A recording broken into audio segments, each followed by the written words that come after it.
Why am I an atheist? Well, it started a very long time ago. I've always been an atheist.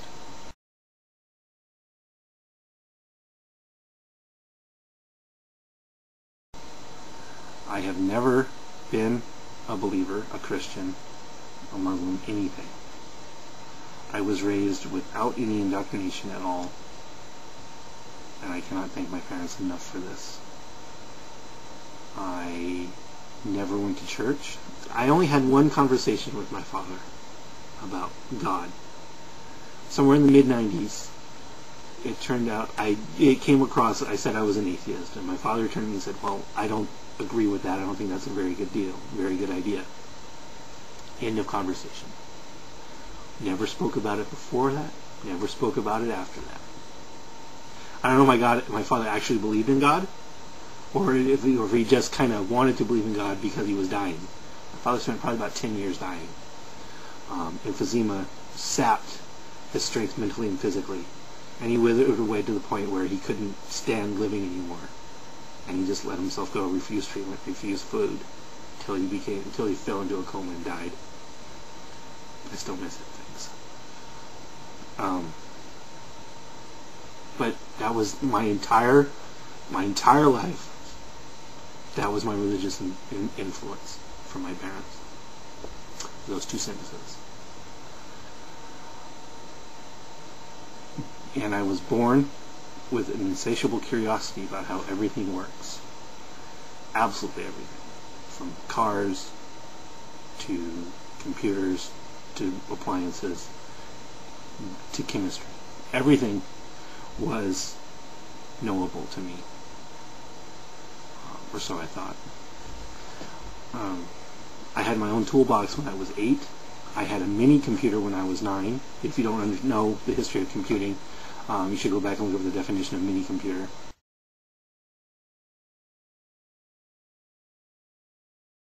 And when I was 10 years old, I wrote a text character-based Space Invaders game in a COBOL-type language.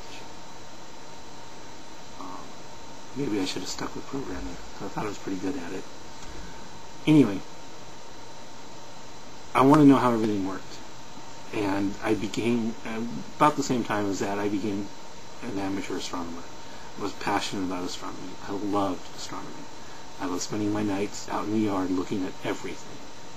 Studying the galaxies, the planets, stars. Just looking and wondering about what it must be like to be someplace else. There's not a lot of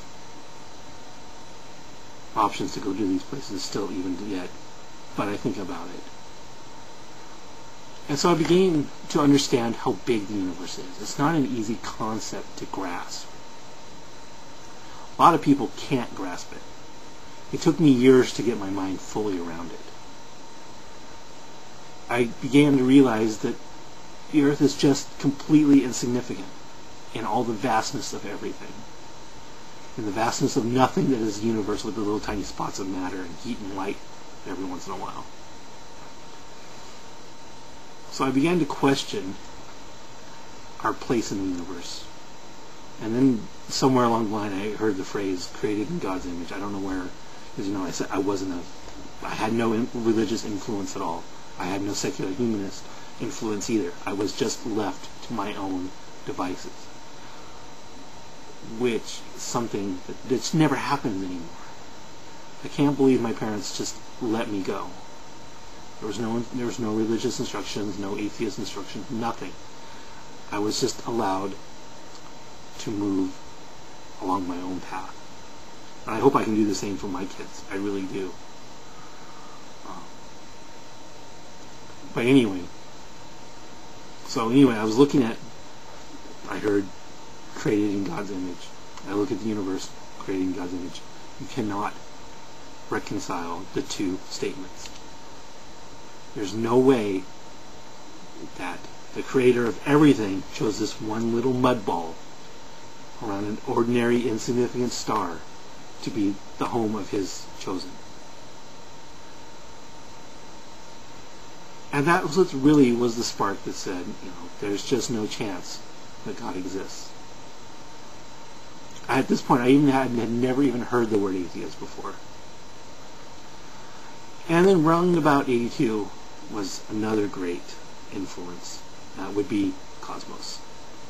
The 13-part series that changed everything. That is when I knew for sure that everything has a logical explanation, and all those explanations are knowable, completely knowable. We may not know all of them yet, but they are knowable. And that's what really kind of set me off in a new soul search. I hate that term because there's no such thing as a soul. But that's when I learned the word atheist. And that's when I realized I was an atheist. There was nothing else that even came close to justifying what I felt. I know still that there cannot possibly be a God in any form. The universe is there's just no need for it. The universe runs mechanically, amorally, without reason. It just works. God has no place in this universe. I did lose my chance at Eagle Scout because of my atheism. The only people that ever really knew I was an atheist was a couple guys in the Boy Scouts. And I guess I got through to my Scoutmasters who were thumping hard. One was an Irish Catholic, the other one was an ex-Marine drill instructor. So I was basically not allowed to try for Eagle Scout. I'm not bitter about that at all either, by the way. And that's really it. It became obvious to me that there was just no need for God. I will admit I did have a fleeting, brief affair with deism, probably in the early 90s, after I got out of college, because I don't really remember much about those 3 years. I did after college what most people do in college, because I actually went to college to learn something, unlike a lot of people. And to this day, I'm still absolutely convinced that there's just no God. I know there is no God. I have no doubts. I have no fear. And now with the birth of the new atheism, Dawkins, Harris, Dennett, the atheists are no longer in the closet. We're coming out. We want to be heard. We want to be treated fairly and equally. And we want the stupidity being taught to our children to stop.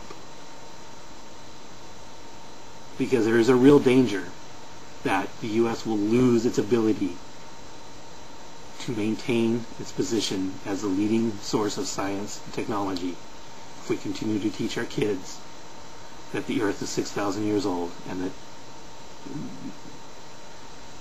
Darwin created a 150-year-old conspiracy.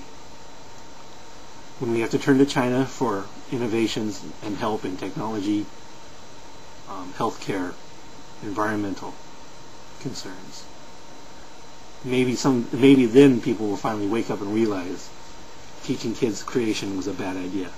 But by then it will be too late. That's me. 10 minutes. I summed up my whole life. Not too happy about that.